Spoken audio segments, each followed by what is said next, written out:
Bismillahirrahmanirrahim. Assalamualaikum warahmatullahi wabarakatuh. Alhamdulillah Rabbil Alamin. Segala puji hanya milik Allah Subhanahu wa Ta'ala, Tuhan alam semesta. Salawat dan salam semoga tercurah kepada junjungan kita Nabi besar Muhammad sallallahu alaihi wasallam, keluarga, sahabat dan para pewaris ilmunya hingga akhir zaman. Ayuhal ikhwah yang dimuliakan Allah Subhanahu wa Ta'ala, pada kesempatan kali ini izinkan saya menyampaikan sebuah tausiah dengan tema besar, yaitu keistimewaan para wali Allah. Ayuhal ikhwah, siapakah wali Allah itu? Allah Subhanahu wa Ta'ala berfirman di dalam surah Yunus ayat 62 sampai 63. Ala inna awliya Allah la khawfun alaihim wa la hum yahzanun alladzina amanu wa kanu yattaqun. Ingatlah, sesungguhnya wali-wali Allah itu tidak ada rasa takut pada diri mereka dan mereka tidak pula bersedih hati, yaitu orang-orang yang beriman dan selalu bertakwa. Dari ayat ini, para ulama tasawuf menyimpulkan bahwa wilayah atau kewalian bukanlah status elitis, tapi buah dari keimanan dan ketakwaan yang istiqamah. Wali Allah adalah mereka yang dekat kepada Allah, hatinya bersih dari syahwat duniawi, dan kehidupannya penuh dengan zikir, khidmat, dan akhlak yang mulia. Ayyuhal ikhwah yang dimuliakan Allah Subhanahu wa Ta'ala, salah satu keistimewaan agama ini adalah bahwa pintu menjadi wali Allah tidak pernah tertutup.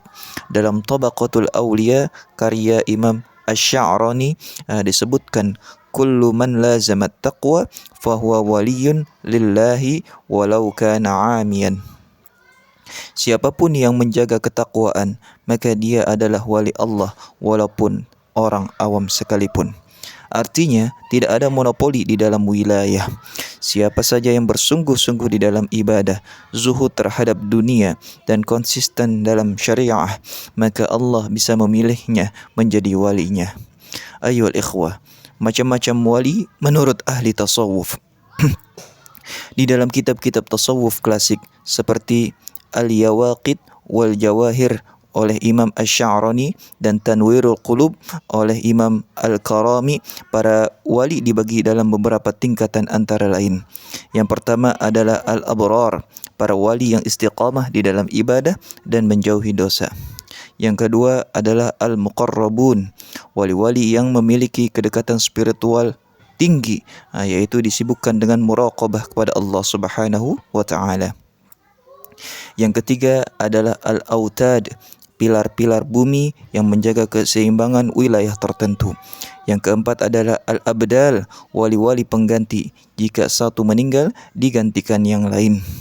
Yang kelima adalah An-Nuqaba dan An-Nujaba, yang mengurus amal-amal orang-orang awam. Yang selanjutnya adalah Al-Qutub, pemimpin para wali di setiap zaman. Kata Imam Al-Jailani, Al-Qutbu huwa wahidu zamanihi alladhi taduru alaihi dairatul wujud. Qutub adalah satu-satunya pada zamannya, di mana poros dunia ini berputar di sekitarnya. Ayyuhal ikhwah yang dimuliakan Allah Subhanahu wa Ta'ala, bagaimana pandangan para ulama tasawuf memahami tawassul kepada para wali? Para ulama Ahlus Sunnah yang menerima tasawuf tidak menganggap tawassul sebagai syirik, tetapi bagian daripada adab kepada orang-orang saleh. Imam As-Suyuti pernah menyatakan, al-istishfa' bis-salihin wa tawassul bihim jaizun bil ijma'i salaf. Meminta syafa'ah dan bertawassul dengan orang-orang saleh adalah boleh menurut ijma' para ulama salaf. Praktik tawassul ini telah ada sejak zaman sahabat. Ketika hujan tidak turun, Sayyidina Umar bin Khattab bertawassul dengan paman Nabi, yaitu Al-Abbas bin Abdul Muttalib.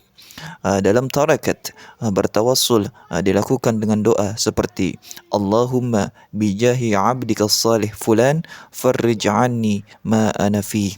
Ya Allah, dengan kemuliaan hambamu yang salih fulan, lapangkanlah kesulitanku. Ayyuhal ikhwah yang dimuliakan Allah Subhanahu wa Ta'ala, Tarekat Mu'tabarah adalah jalur formal pendidikan rohani yang memiliki sanad sampai kepada Rasulullah sallallahu alaihi wasallam. Dan pada saat ini, pada kesempatan kali ini, saya ingin menyampaikan apa saja tarekat-tarekat yang mu'tabarah. Salah satunya adalah tarekat Qadiriyah, dan juga tarekat Naqsyabandiyah, dan juga tarekat Syadhiliyah, dan juga tarekat Rifa'iyah, ada juga tarekat Khalwatiyah, dan juga ada tarekat Suhrawardiyah, ada juga tarekat Ba'lawiyah, dan juga ada tarekat Dasuqiyah, ada juga tarekat Tijaniyah.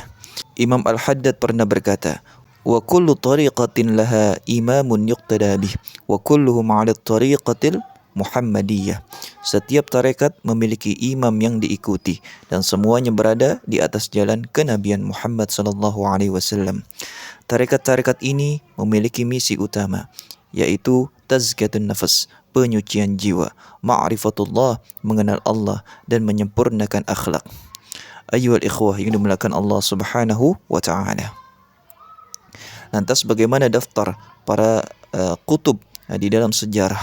Ayyuhal ikhwah, meskipun tidak selalu didokumentasikan secara historis, ada beberapa tokoh yang diyakini sebagai kutub atau pemimpin spiritual dalam zamannya menurut banyak tarekat dan ahli tasawuf. Antara lain adalah Syekh Abdul Qadir Al-Jilani, Syekh Ahmad Ar-Rifai, Syekh Abu Hasan Asy-Syadzili, Imam Al-Ghazali, Syekh Ahmad At-Tijani, Syekh Abu Madian Al-Ghawth, Syekh Yusuf Al-Muqassari, Habib Abdullah bin Alawi Al-Haddad. Ayyuhal ikhwah yang dimuliakan Allah Subhanahu wa taala.